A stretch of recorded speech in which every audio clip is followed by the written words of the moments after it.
Hello, welcome. In this video we will learn how to find mode from an array of integers. There is a question given. Your computer teacher is trying to analyze the performance of the class in the previous exam.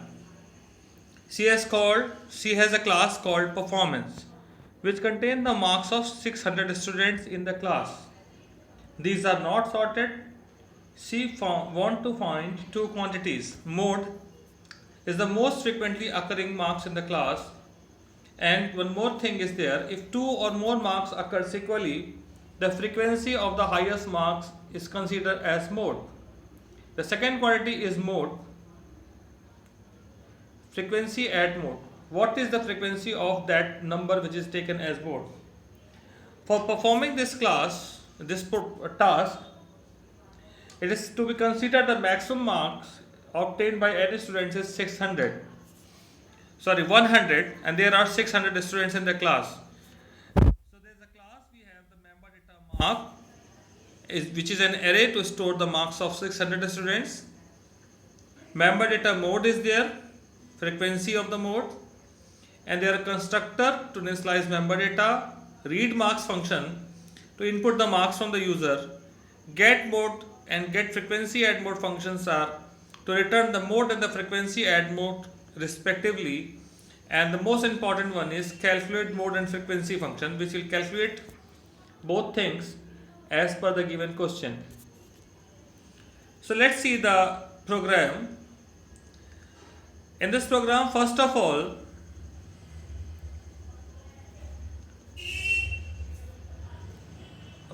all we have declared this member data.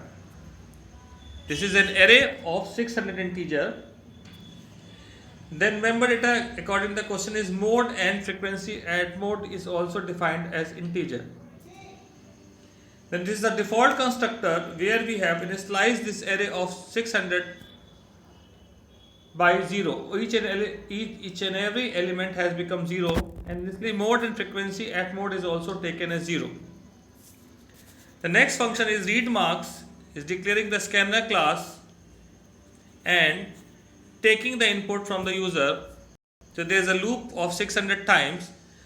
This I is the index number 0 to 599, and it will take the input from the user. Then this function get mode and frequency at mode are there to return these two values. And the next function is calculate mode and frequency. Here we need to discuss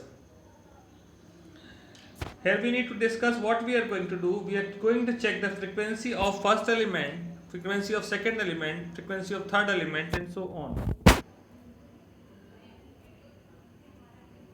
So the first loop of I is taking the particular element whose frequency is to be calculated, and the second loop is to find the frequency, which means it is going to check the element at ith place with the rest all elements of the array and count. So this first loop, I is taking initially 0. I is starting with 0. Initially the value of I is 0. Then this loop, this part of the loop here, I starts from 0. When the I is 0, j will also start from the 0, and from the 0 to 599, each element mark 0, mark 1, mark 2 and mark 3, everything is going to be compared with mark 0. In case if this is equal, the frequency f will increment.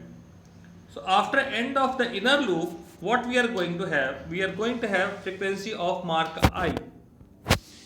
If the frequency of mark I is greater than mode, here if the frequency of mark I is greater than mode, then frequency add mode will change. For example, here initially when the I is 0, the frequency add mode is 0 only, and the number which is at 0 place will become the mode. Thereafter I will become 1. Now this inner loop will find the frequency of the index number 1 element.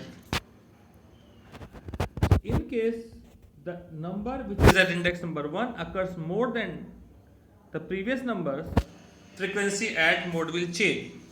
And in case the frequency of this current number is equal to the number which is at mode, both are equal, occurring equal time, then frequency, then we have to compare this number with the mode, because the greater number is going to be the mode.